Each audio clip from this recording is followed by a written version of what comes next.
Who's your commander? Good luck. Equip. Move to combat. Resolves. Now, before you attack Does me, anyone have an answer? well played. Good game. Hello everyone, DJ here, and I have my first Commander deck tech from Magic 2020, and it's Yarok the Desecrated.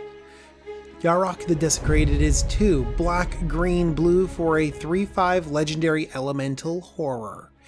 Yarok has Death Touch, Lifelink, and if a permanent entering the battlefield causes a triggered ability of a permanent you control to trigger, that ability triggers an additional time. Yarok is the value commander that we're so excited about. We were stoked when Panharmonicon came out in Kaladesh, doubling up all of our triggers, and now we have a commander that fulfills that dream in the command zone. Of course, we'll also play Panharmonicon along with Yarok and all the enter the battlefield effects, yes.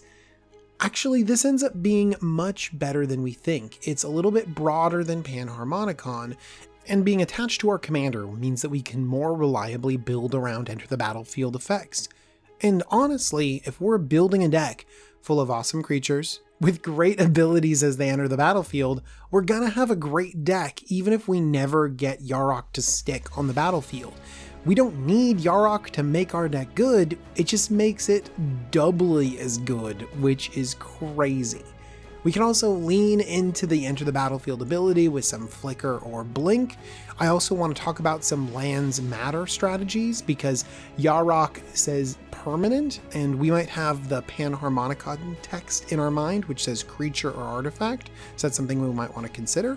But mostly this deck is just full of pure value, and there might be so many cards that you might need my help kind of guiding your way through and getting a few themes going so that you're not just putting every Sultai card straight into this deck. So let's get excited for the amount of value we're gonna get out of Yarok.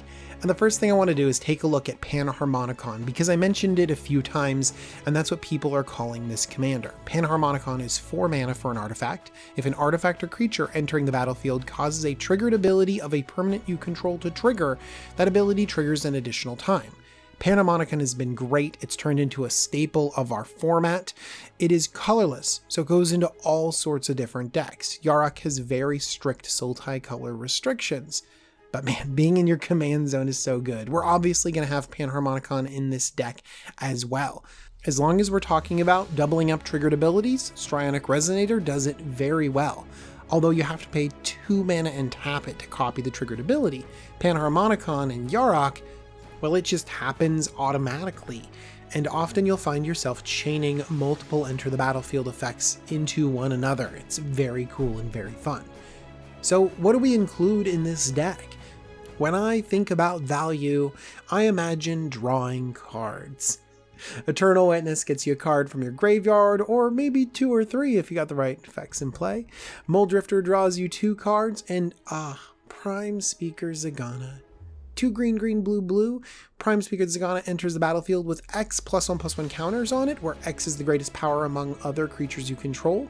And when Prime Speaker Zagana enters the battlefield, draw cards equal to its power.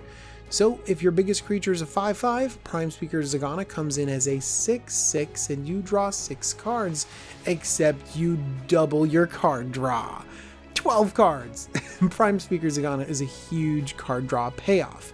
But the real reason why I want to talk about Prime Speaker Zagana right at the beginning of this video is to teach a little lesson about triggers. Remember Yarok and Panharmonicon, well, they double up triggered abilities. Now, sometimes we'll call them enter the battlefield effects, and that language is actually confusing for many of you, because right here in Prime Speaker Zagana's text, it says it enters the battlefield with X +1/+1 counters on it.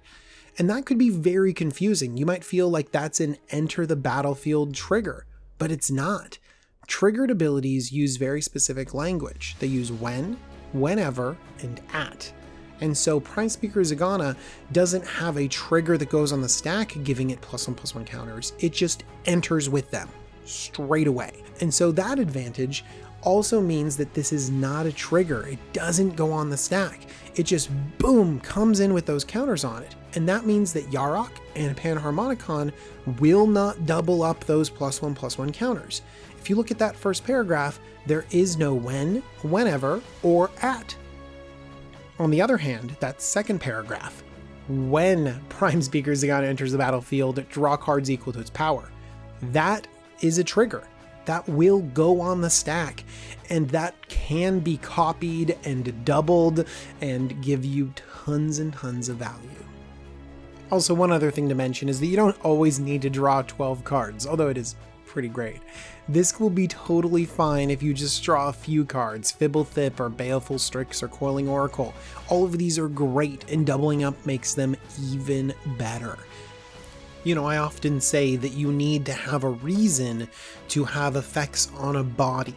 So for example, all of these effects draw you a card, but Chart a Course can get you one deeper. Coiling Oracle could put an extra land on the battlefield, which is great, but Growth Spiral draws you the card and lets you get another land drop. So why are we prioritizing these creatures over powerful spells? Well, it's because the body is valuable, and the doubling up enter the battlefield effects means that we are getting double the value off this body. And we can also have other effects that use the body in this deck, because we don't always need to have our commander around to get value.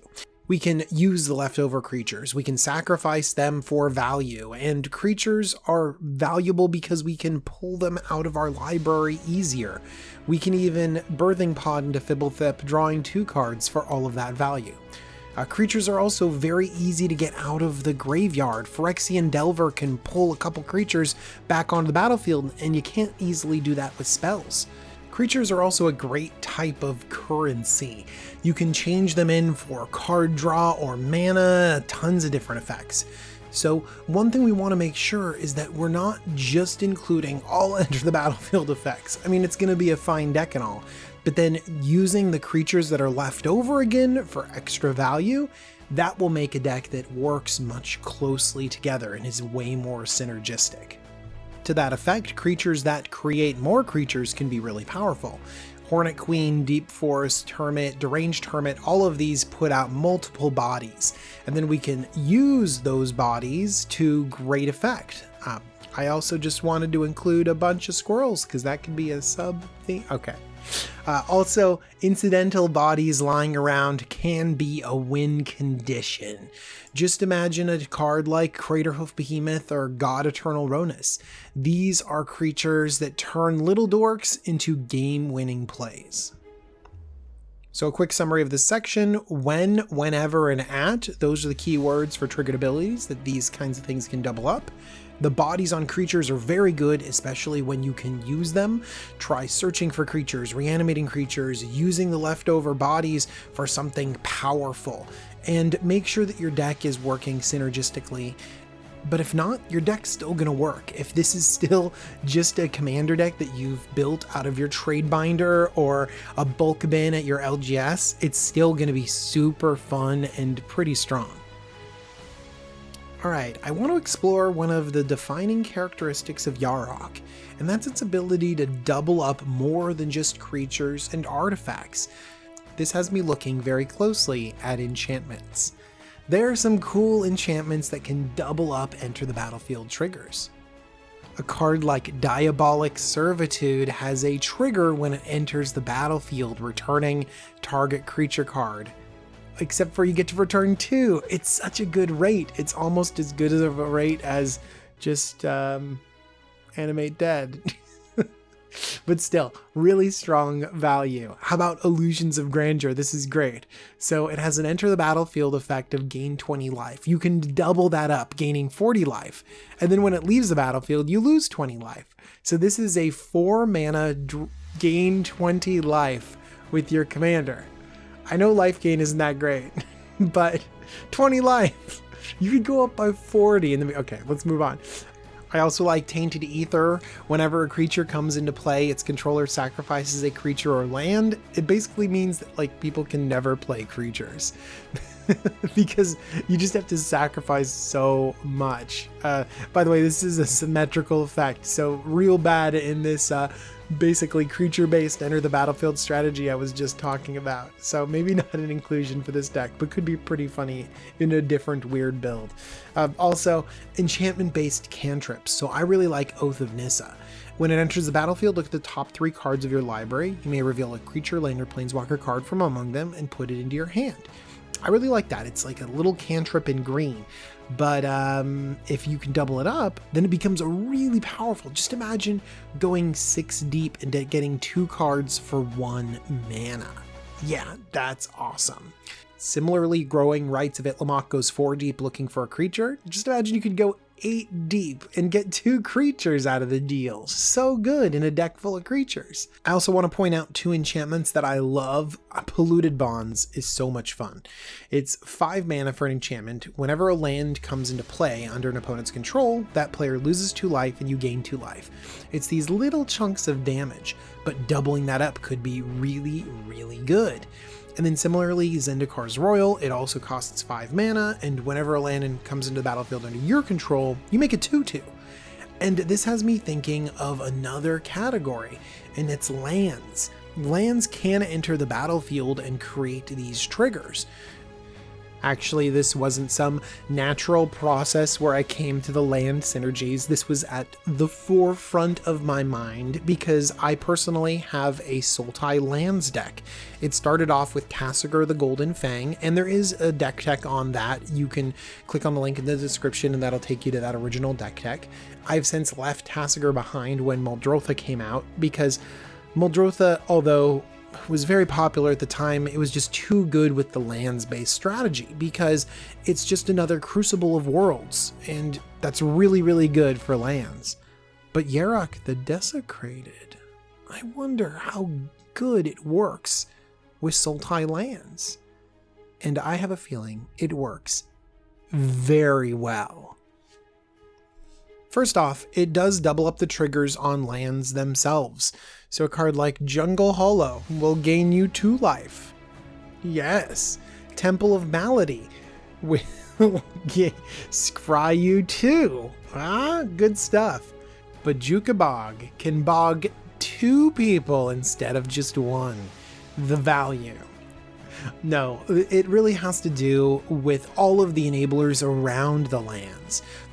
There are simple land-searching creatures like Springbloom Druid, Wood Elves, and Uvenwald Hydra that you can double up those triggers. Landfall is a key part of the Lands Matter archetype, and the Lotus Cobra can give you double lands. If we look at Lotus Cobra, landfall reads whenever, that's one of the keywords, a land enters the battlefield, you gain a mana. It's pretty good. Same thing with Tatyova. It doesn't say landfall on it, but it's basically landfall. Same thing with Tireless Tracker. So we have mana production and card draw built into this landfall ability.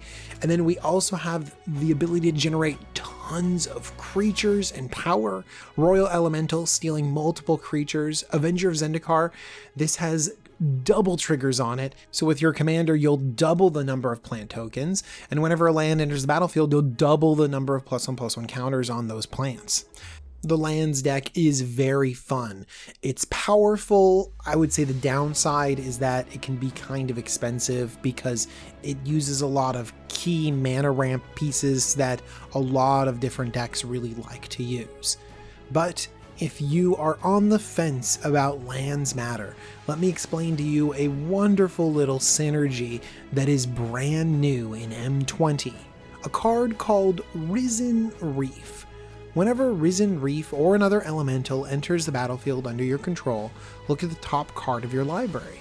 If it's a land card, you may put it onto the battlefield tapped. If you don't put the card onto the battlefield, put it into your hand. This sounds like a solid little Coiling Oracle, a great include in this deck, but I would like to point out the wonderful amount of elementals all around us. This Royal Elemental, this Avenger of Zendikar, but most importantly, Zendikar's Royal. With your commander, Risen Reef will trigger twice, and odds are one of those will be a land. You'll put that land onto the battlefield, and then Zendikar's Royal would be like, aha, a land has entered into the battlefield. I'm going to create not 1, 2/2 green elemental creature token, but 2 of them because I'm doubling up those enter the battlefield triggers. And then Risen Reef will see those elementals entering and say, oh, I need to look at the top card of my library twice and see if there's a land among them and put it onto the battlefield. And guess what? There are 2 elementals. These 2 play off of each other, going super deep into your deck, allowing you to keep playing more and more lands, creating more and more elementals, and more opportunities to hit more lands and create more elementals. There is a serious chance that you could draw yourself to death with Risen Reef and Zyndakar's Royal, which is exactly how I want to die. Look, that's a sweet interaction, but you don't have to do Lands Matter just because I did a Lands Matter deck. There's tons of different approaches to this. Have you ever thought about making wizards? Naban, Dean of Iteration is a wizard that copies triggered abilities, so you could make a Sultai wizard deck with yet another copy effect in the deck. And you can throw in all of your favorite wizards, most of them are blue, but there are a few that can dip into the other colors, support it really well, and make a sweet double wizard deck. Heck, you could even make this into sort of a flicker deck. I know flicker decks are usually in Bant because you get things like, I don't know, the new Soul Herder or Brago, for example, but why can't you make a Sultai flicker deck? You can get Deadeye Navigator in here and rebuy all the Enter the Battlefield effects. You could even throw in some ultimate combos, pair up Navigator with Peregrine Drake to make all of the mana and then flicker something else to just win the game with tons and tons of value. You can even start abusing your opponent's ETBs. You could hostage take 2 of their creatures and play them, and if they have Enter the Battlefield abilities, you double them up too. You could Sepulchral Primordial their graveyard back to the battlefield and play them over and over again, or Gonti over and over again for great value. And I think the key card in this deck would be Fairy Artisans. Fairy Artisans reads, whenever a non-token creature enters the battlefield under an opponent's control, you get a token copy of that creature. And so any Enter the Battlefield effects you get, and hopefully you'll be doubling them up. Now, those tokens get replaced by whatever the next token is for the next creature, and then that token gets replaced by the next creature, and so on and so forth. But that just means more Enter the Battlefield effects for you.